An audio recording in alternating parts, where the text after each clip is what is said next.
बिस्मिल्लाहिर्रहमानिर्रहीम dear students, मैं उम्मीद करता हूँ आप सब लोग खैरियत से होंगे। Today we will discuss about our next topic related to the rotational motion. और इस टॉपिक के अंदर हम अपना सेकंड पार्ट कवर करेंगे जो रोटेशनल काइनेटिक्स से रिलेट करता है। सो द रोटेशनल काइनेटिक्स के अंदर हमने रोटेशनल लॉज वगैरह और रोटेशनल एनर्जी और उनकी बात करनी थी, वर्क डन वगैरह की। तो आज का जो लेक्चर होगा उसकी ज़्यादातर डिस्कशन जो है वो रोटेशनल लॉज और रोटेशनल काइनेटिक एनर्जी और उनके रिलेशंस के दरमियान होगी। So this topic is related to our course mechanics 1 for the class BS food science and technology PHY 301 third semester evening fall 2021 section. So in the last lectures we have discussed about mainly about the rotational motion, and we have covered our lecture in 4 parts. The fourth part is undergoing. So in the in the remaining 3 parts we have discussed about the rotational motion part 1, angular position and radian, angular displacement, angular velocity, angular acceleration, rotational motion under constant angular acceleration. After that we discuss about the relation between the linear and angular physical quantities, equations of motion, rotational kinematics, rotational kinetics, turning forces, and rotational inertia. Now in this lecture, we are going to study about the rotational kinetics part 2. So according to this rotational laws of Newton, we will discuss about the rotational laws of Newton, rotational kinetic energy, and their interrelation between them. So, according to the rotational law of Newton, we have 3 laws of Newton for the rotational motion. So, the first law is basically the rotation is the same as the law of inertia. So, according to this law, a body undergoes uniform rotational motion or in rest will continue its state of rotation. Motion under external torque change its states of motion is called the first law of rotation. So as you can see here, we have different types of rotational motion. So these are the examples in which we can see that if these are the rotational motion are will be continue until the external torque will try to change the state of motion of the body. So ये helicopter जो है वो भी चलता जा रहा है, ये प्लेयर फ्रिस्बी के प्लेट को घुमा रहा है. In the same way the fan is continuously moving. These are all the rotational motions.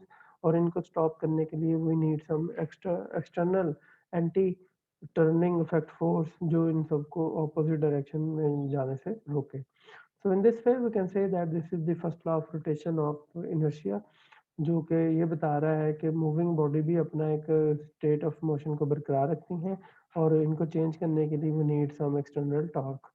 So to identify that कि कोई बॉडी रोटेट क्यों करती है, that is related to the quantitative analysis of the second law of rotation. When a rigid body is subjected to a net torque, when the sum is equal to not zero, it undergoes a angular acceleration. तो किसी भी body को accelerate करवाने के लिए, angular acceleration देने के लिए ज़रूरी है कि वो उसके ऊपर जो एक्सटर्नल टॉर्क इन सबका जो सम हो वो क्या हो, नॉन जीरो हो. So we got here the total sum of all the turning effects is equal to I alpha. So in this way we got the equation of motion of rotation, as we have the relation for the rectilinear motion or linear motion. So you can see here this force is replaced by the turning force, this mass is replaced by the inertia, and this inertia, which is known as mass, is replaced by the rotational inertia, and A is replaced by the angular acceleration. So in this way we can say that there are some particular values. The angular acceleration is directly proportional to the net torque. So ये जो है आपके पास angular acceleration is directly proportional to the net torque के बराबर है. In the same way the angular acceleration जो है that is the angular acceleration is inversely proportional to the inertia of the object. So the total sum of the forces acting on the body will be equal to the here similar to the equation of motion for the linear motion. So आप इस तरह से second law of rotation को define कर सकते हैं जिस तरह से हमने सेकेंड लॉ ऑफ न्यूटन को डिफाइन किया था for the case of linear motion. So in the same way we can also define that जो rotational motion है वो second law of जो न्यूटन है और जो second law of rotation है, they are quite similar to each other. जिस तरह rotation और torque जो है is inversely proportional to the movement of inertia है. So we can say that here tau is inversely proportional to the 1 over I. Here is, अगर आपके पास inertia ज़्यादा है बॉडी का तो टर्निंग इफेक्ट थोड़ा होगा, अगर इनर्शिया कम है तो टर्निंग इफेक्ट ज़्यादा होगा। To understand this phenomena we have a example of these things in which we can understand here that कि आपके पास डिफरेंट तरह के ऑब्जेक्ट्स हैं और उन सब का जो मास है it is same but their size और mass distribution is different. So we have here moment of inertia yellow वाले का थोड़ा है, ग्रीन वाले का उससे ज़्यादा है, 3 वाले का उससे ज़्यादा, ब्लू वाले का एंड रेड वाले का सबसे ज़्यादा मोमेंट ऑफ इनर्शिया है। So keeping view these things we can see there here that कि जो रोटेट करने में इजी जो है येलो वाला है, बिकॉज इसके अंदर इसका जो रोटेशनल इनर्शिया है is smaller, so that's why the turning effect will be larger.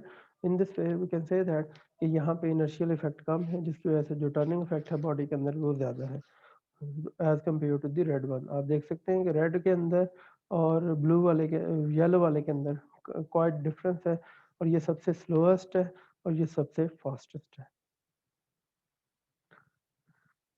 Similarly we also have the third law of Newton जिसको हमने एक्शन और रिएक्शन वाली फोर्सेस के बारे में पढ़ा था। So in the same way we have a different similar you can say the trend in rotational motion, जिसके मुताबिक अगर आप किसी बॉडी के ऊपर एक क्लॉकवाइज टॉर्क लग रहा है और एक एंटी क्लॉकवाइज टॉर्क लग रहा है, एक ऐसी फोर्स है जो बॉडी को क्लॉकवाइज घुमाना चाहती है और एक वो ऐसी फोर्स है जो बॉडी को एंटी क्लॉकवाइज घुमाना चाहती है।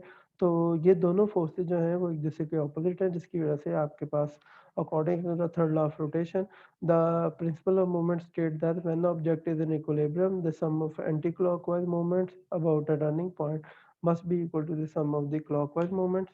So you can say कोई भी बॉडी अगर इक्विलिब्रियम स्टेट में आती है तो it will be the basic condition that the sum of all the anti clockwise movements should be equal to the sum of clockwise movements and movements mean turning effects है। तो torque जो है जितने भी हैं क्लॉकवाइज हो उन सब का सम बराबर होना चाहिए, एंटी क्लॉकवाइज टॉर्क के बराबर होना चाहिए।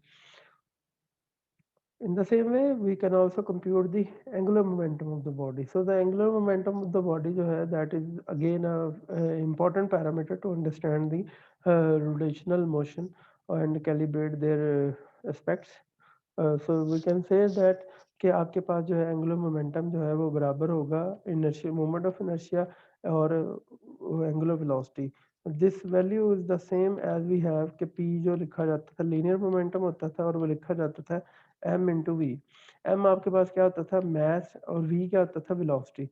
तो आपने इस लेक्चर इसके इस सिचुएशन के अंदर एंगुलर वाले पार्ट के अंदर हमने मास को रिप्लेस किया होता है आई के साथ रोटेशनल इनर्शिया और वी को रोटेट किया होता है एंगुलर frequency के साथ. So we got here L is equal to I omega. So we got here the value L is equal to I omega, and this L is equal to I omega can also be written as, for the case L is equal to mvr. So we got this value as L is equal to mvr, and we have a very simple relation to understand these things here. तो इस तरह से आप इसको भी कर सकते हैं। और एंगुलर मोमेंटम जो है वो ज़्यादातर एक्चुअली तौर पे this is a vector quantity as we know that from the previous result कि जैसे लीनियर मोमेंटम जो है वो वेलोसिटी की डायरेक्शन में होता है। In the same way the angular momentum will be in the direction of angular velocity और ये एंगुलर वेलोसिटी की सेंस में लिया जाएगा। So the angular momentum exactly जैसे हमने अभी पढ़ा है कि बराबर है आई ओमेगा के। So in this way some things are very clear. The something which is are related to the angular momentum. If we have low value of the angular speed, angular velocity, then the moment of inertia will be greater. Or if we have high moment of inertia, then the angular velocity will be smaller. So in this way, we can say that when the net external torque acting on the system is zero, the total angular momentum of the system is constant or conserved, and in this way the initial momentum and final momentum should also be equal to zero.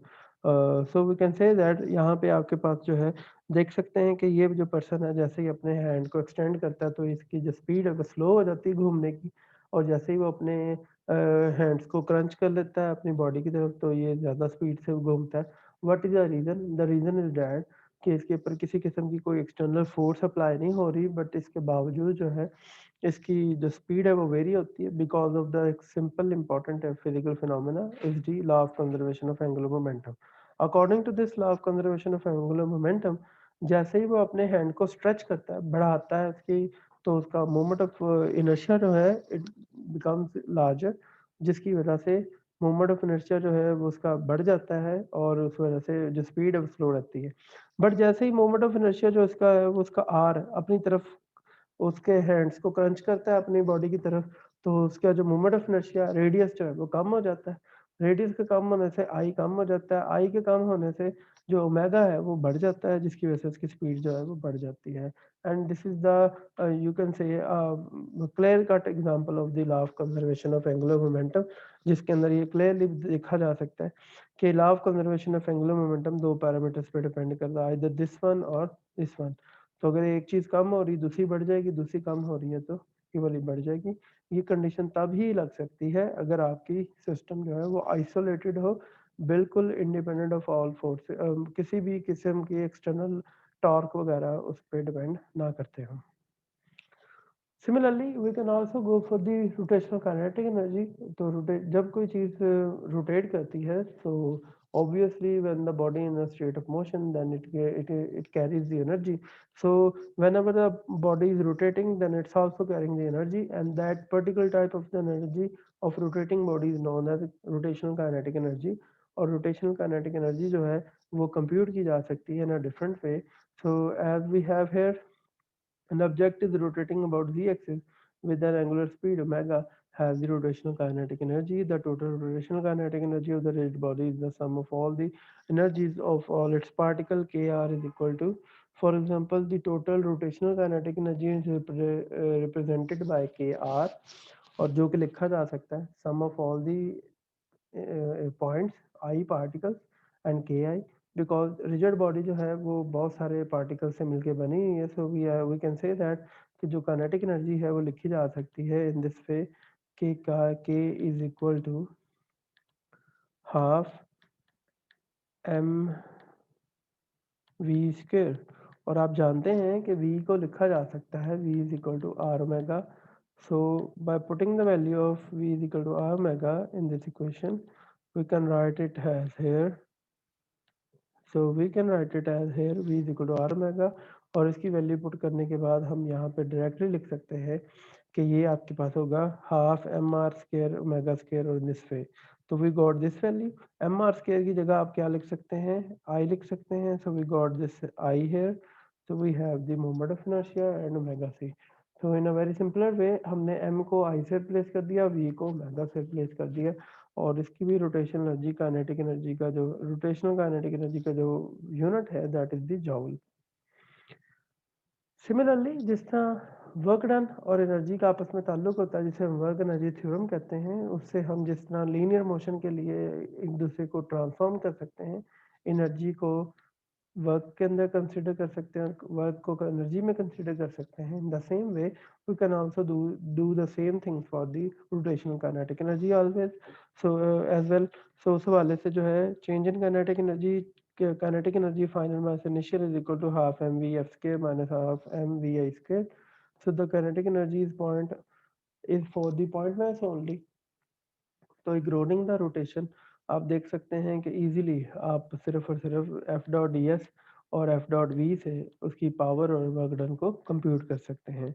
In the same way we can also compute the pure translation पे rotational and pure जो है rotational plus translation को भी explain कर सकते हैं।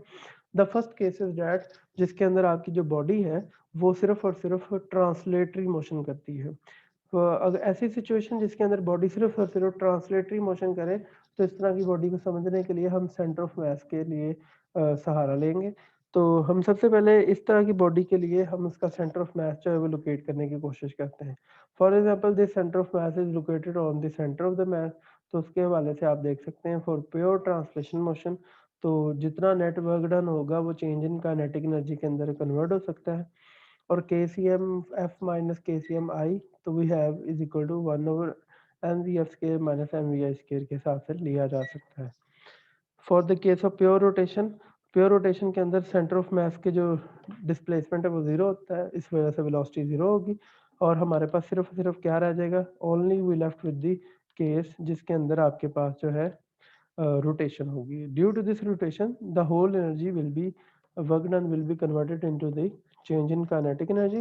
So we have the change in kinetic energy will be written as k rotational final minus k rotational initial value और इस तरह से आप इसकी वैल्यू को कंप्यूट कर सकते हैं.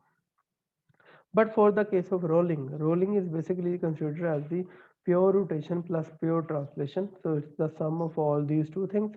तो आपने सिंपली क्या करना है, ऊपर वाली और नीचे वाली इक्वेशंस को आपस में जस्ट ऐड अप करना है. By adding these two terms, we got this value as the rotational energy plus translational energy final वाली minus rotational energy initial rotational energy and initial translation energy, इन दोनों का difference लेके आप total जो है वर्क डन की value को फाइंड आउट कर सकते हैं.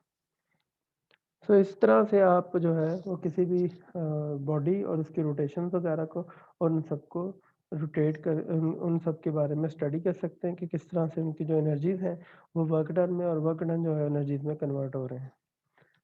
Similarly we can also find out that कि किस तरह से जो है जब आपकी बॉडी रोल करती है तो वो किस तरह से उनके रोटेशनल एनर्जी और ट्रांसलेशन एनर्जी जो है वो एक दूसरे से डिफरेंट बिहेवियर शो करती हैं.